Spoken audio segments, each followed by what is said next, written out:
ciudad Mier les compuse unos versos que les daría a conocer. Por esa avenida América entre Abasolo y Guerrero, ahí verás a Juana Cobos con su esposo Juan el Güero.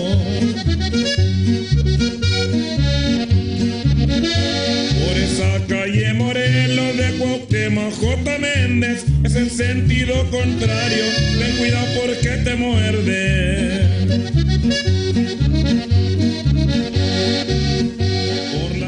Bueno, mira, Mier está ubicado en la franja fronteriza de Tamaulipas. Estamos entre Nueva Ciudad Guerrero y el municipio de Miguel Alemán. El clima aquí es semidesértico, es un clima muy duro porque las lluvias son muy escasas, aún contando con una tierra muy fértil. Entonces eso aquí en la región ha creado ese carácter de la gente. Somos frontera. Entonces ese es básicamente como podríamos describir a grandes rasgos lo que es Mier, aunque está irrigado por varios ríos como es el Bravo, el Álamo y el San Juan, y contamos con dos presas muy importantes como es la presa Falcón y la presa Las Blancas. Aún así el clima desértico dificulta mucho las actividades ganaderas como agropecuarias para la población que se dedica a eso. Bueno, vivir aquí en Mier para mí es algo maravilloso, aún con todos los problemas que se están viviendo, que no son exclusivos de Mier, sino de toda la frontera del país. Estás a 1 hora de la capital industrial de México, que es Monterrey, y estás a 20 minutos del país más poderoso del mundo, que es Estados Unidos. Entonces es una posición geográfica, pues yo creo que privilegiada, los que vivimos aquí en este municipio. Con esta me despido, termina mi inspiración. Estos versos son compuestos por un empleado de Jaón.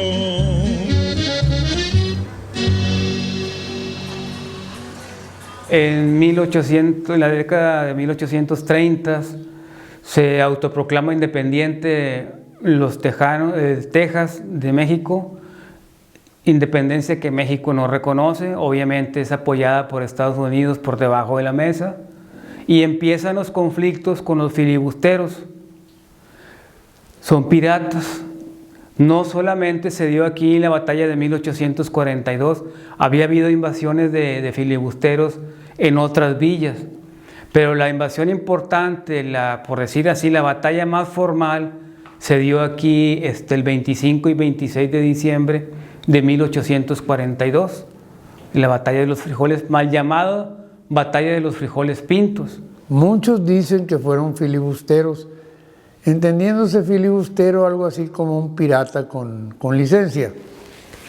Pero no concuerdo con esta opinión, porque muchos de los oficiales, incluyendo Somervell, pues eran egresados de West Point.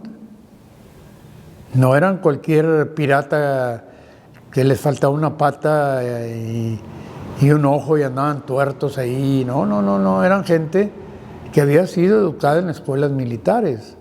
Las razones por las que los tejanos siempre se quedaron con eso, es que ellos no aceptaban que el límite fuera hasta el Nueces, porque existía una área económica extremosísimamente fuerte que era entre el Bravo y el Nueces. ¿Y cuál era esa fuerza? Las caballadas y las manadas de animales que se habían juntado desde la época de la colonia y que estaban en esos lugares, y que era el modus vivendi de aquellos tiempos, porque recuerden que en ese tiempo pues no había gasolinas, no había vehículos, la fuerza pues era caballar. Y ese era el motivus bellicus por el cual Texas quería que el límite fuera hasta el Bravo. Y claro, la gente de las villas del norte decía, pues si nosotros tenemos ranchos aquí desde los 1700, respeten nuestros derechos. Ahora, si nos vamos a los códigos desde los romanos, recordemos que un animal mostrenco fue catalogado como tal en los 1700, pero el derecho romano testifica que es dueño de un animal aquel que es dueño del terreno, independientemente de que si tiene marca o no la tiene, ¿verdad? Porque ellos pues, creían que el ganado era el que lo pescaba. Cuando la gente de las villas decía, bueno, pues este ganado está en mi terreno, es mío, que no tiene marca no le hace.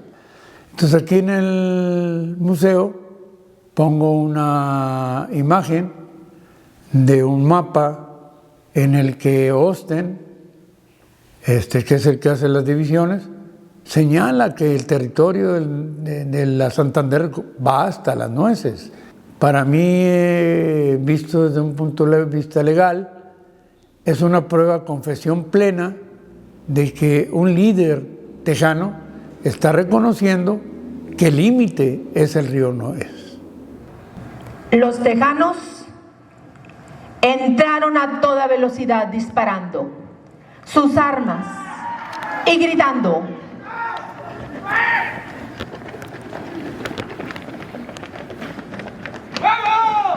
Y Ampudia dio esa orden. Venían del Álamo, pusieron 2 cañones, uno por la calle J.H. Palacios y otra por la Obregón. Desde las azoteas de las casas, los soldados mexicanos disparaban contra los tejanos.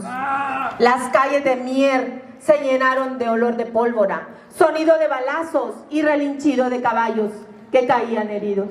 Ampudia dio otra orden y los 100 soldados de reserva que tenían apostados en la plaza se dirigieron al combate. Ellos son representados en esta ocasión con el uniforme militar. Hasta que en la esquina donde está el Cine México, por fin se rindieron. Ampudia indicaba: ¡Ríndanse!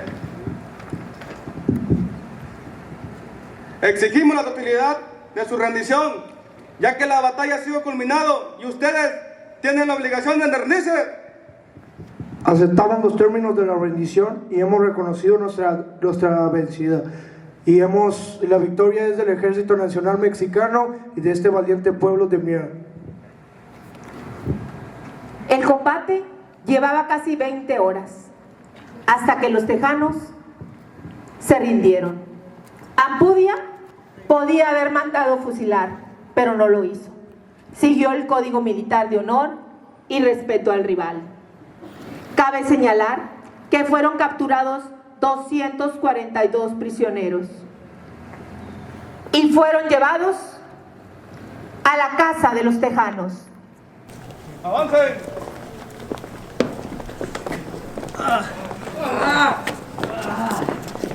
Custodiados por el ejército mexicano, dirigido por el coronel Ampudia. Vemos cómo los tejanos iban heridos y conscientes de que habían perdido esta batalla. Cada nombre que consigno en una hoja de laurel con la que he de formar esta corona, que respetuosamente coloca sobre las sienes de mi patria, es el tributo de sus hijos, nuestra ofrenda moral que engrandece a los pueblos y dignifica a los hombres. Gloriosa acción de nuestro pueblo de Mier, hecho de armas que ubica a Ciudad Mier, Tamaulipas, como una importante referencia geográfica e histórica, en primer orden, en el proceso de conformación de la frontera entre México y Estados Unidos de Norteamérica. En estos momentos vemos rendidos a los tejanos y custodiados por nuestro ejército mexicano. Los héroes de esta batalla tenemos al general Pedro Ampudia, al coronel Rómulo Díaz de la Vega, al capitán Luciano García, al teniente coronel Manuel Molina, al coronel Antonio Canales Rosillo, al coronel Cristóbal Ramírez Salinas, al capitán Clemente Castro, capitán Nicolás Díaz y capitán Manuel Sabaniego.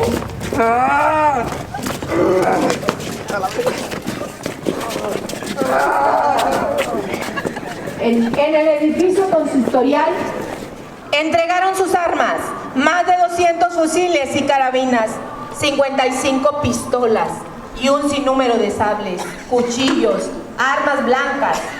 Los colocaron en el suelo. Las campanas de la iglesia sonaron al saber la victoria de los mexicanos. ¡Viva México!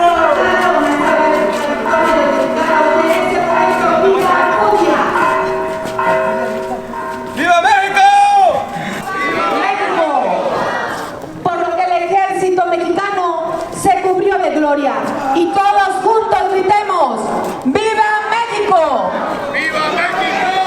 ¡Viva Mier! ¡Viva Mier! ¡Viva la batalla de 1842! ¡Viva la batalla de 1842! Es así como Mier en este acontecimiento es conocido como la heroica ciudad Mier, pueblo mágico.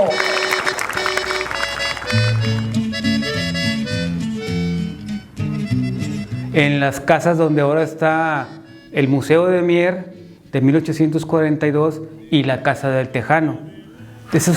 Esos museos, esas edificaciones son las originales donde pasó la batalla, donde realmente fue.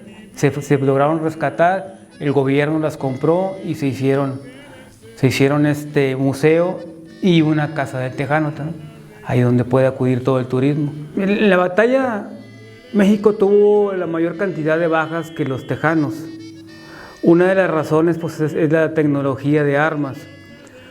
Los tejanos traían sus rifles, ya lo que es de bala, de cartucho, y el ejército mexicano tenía ¿cómo le dicen?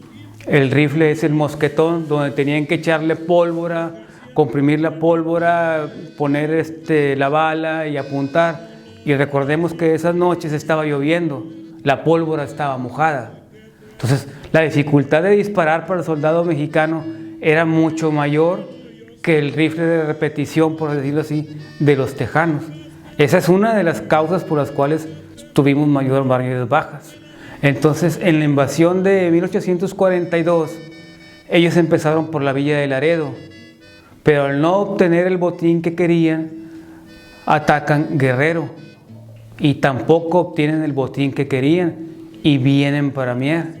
Y aquí se topan con el general Pedro Ampudia, que se vino a marchas forzadas desde Matamoros para esperarlos aquí, en el hecho de que se da la batalla de 1842, en los mismos edificios donde está el museo y la Casa del Tejano. La mal llamada Batalla de los Frijoles Pintos, así se le conoce mucho en Estados Unidos, es una forma de degradar el hecho heroico de armas que sucedió aquí en Mier de parte de los mexicanos, del ejército mexicano contra los invasores tejanos. Recordemos que Texas todavía no pertenecía a Estados Unidos, no es una invasión norteamericana, es una invasión tejana. Pero dicen la batalla de los frijoles pintos porque se hizo una especie de lotería. Eran 200 prisioneros, 200 y fracción, entonces se pusieron X número de frijoles blancos, que significaba que el que sacara un frijol blanco de una olla, previo vendaje de los ojos, no le iban a fusilar. Y el que sacara un frijol negro iba a ser pasado por las armas. Esto no se dio aquí en Mier, aquí no se mató a nadie, más que en el hecho del combate. Después del combate no se fusiló a nadie aquí en Mier, eso sucedió en Coahuila. Entonces, esa especie de lotería se bautizó como la batalla de los frijoles pintos. Pero realmente aquí el nombre original es el que lleva el museo, Batalla de Mier de 1842. Para muchos ha sido, tanto del lado mexicano como del lado estadounidense, una palabra racista despectiva sobre nuestras costumbres. Pero en el caso de llamarle la batalla de los frijoles pintos, es una aberración. Primero porque no hubo una batalla de frijoles pintos. Cuando ya las fuerzas mexicanas se confrontan a las tejanas, a la victoria de las fuerzas mexicanas, las fuerzas centralistas mexicanas solicitan que sean enviados a México. Y ya después llegan a Matamoros, se cambia su destino a Monterrey, se van a Saltillo. Entre Saltillo y Matehuala existe más bien, o San Luis, una hacienda que le llamaban Hacienda del Salado. Ahí se hace una escaramuza y se escapan. Pero vuelven a ser recapturados y Santana ordena que 1 de cada 10 de ellos sea ejecutado. Dijeron que en un jarro ponían un número de frijoles por 17 frijoles negros, o viceversa, no me acuerdo muy bien. Lo que sí estoy seguro es que los vendaban, metían la mano y aquel que sacara el frijol negro, pues era ejecutado. Y de esa forma diezmaban, es decir, quitaban 1 de cada 10. En eso que algunos llamaron la batalla de los frijoles pinto, que no es cierto, los gringos le llamaban la lotería de la muerte.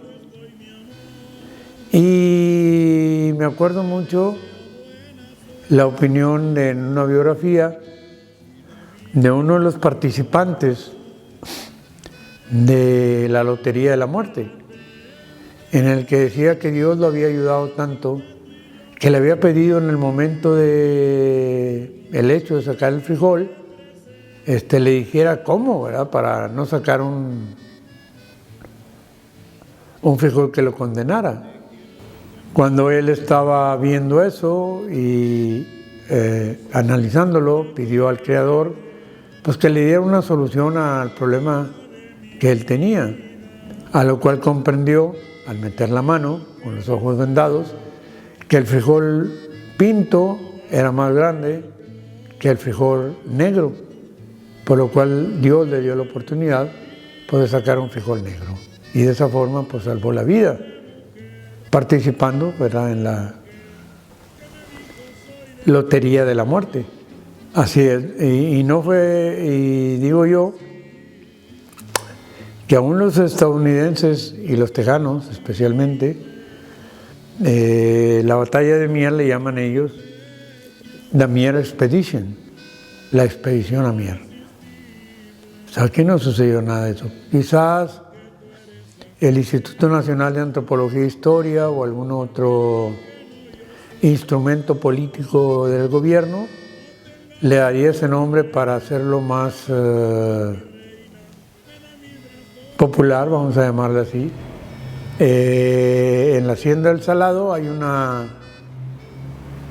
pintura que el pintor que pintó el oeste, Ferry Remington, dedica a la batalla de los frijoles pintos. No sé qué año la haría, pero es más o menos una réplica más cercana de lo que pudo haber pasado.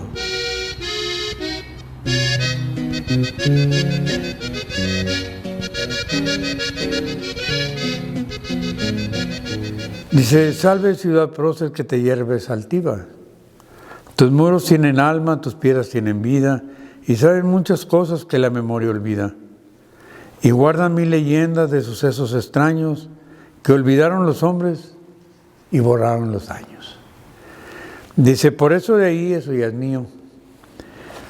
De ahí la urgencia de seguir sembrando el recuerdo en la historia, el esfuerzo estoico de nuestros antepasados, desde arrancarle el sustento a estas áridas llanuras casi olvidadas de Dios, hasta la defensa heroica de los valientes que supieron defender sus formas de vida de las hordas destructoras armadas que amenazaban su existencia a lo largo de la historia.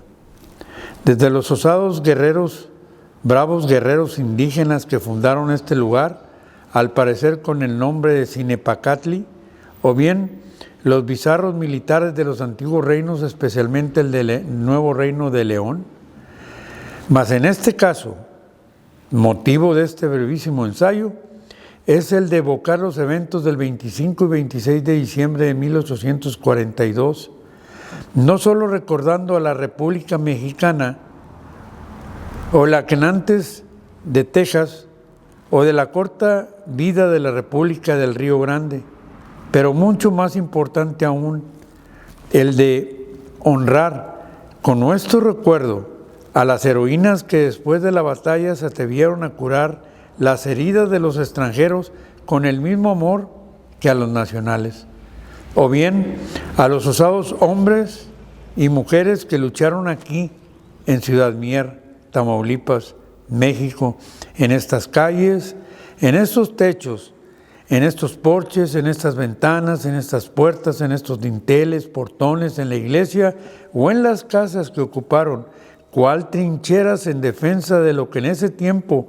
lugar y circunstancia juzgaron cada quien era necesario manchar las paredes o llenar con su sangre los charcos del antiguo empedrado de las calles, o peor aún, pagar con sus vidas el más alto tributo a sus patrias en aquella mañana lluviosa, fría y casi olvidada de la Navidad y víspera de diciembre de 1842.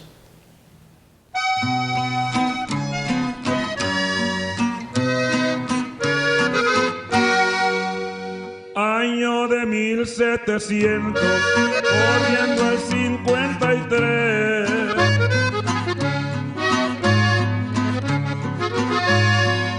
Una fecha inolvidable, día en que nació Ciudad Mier. En su honor brindo mi canto, con mucho gusto y placer.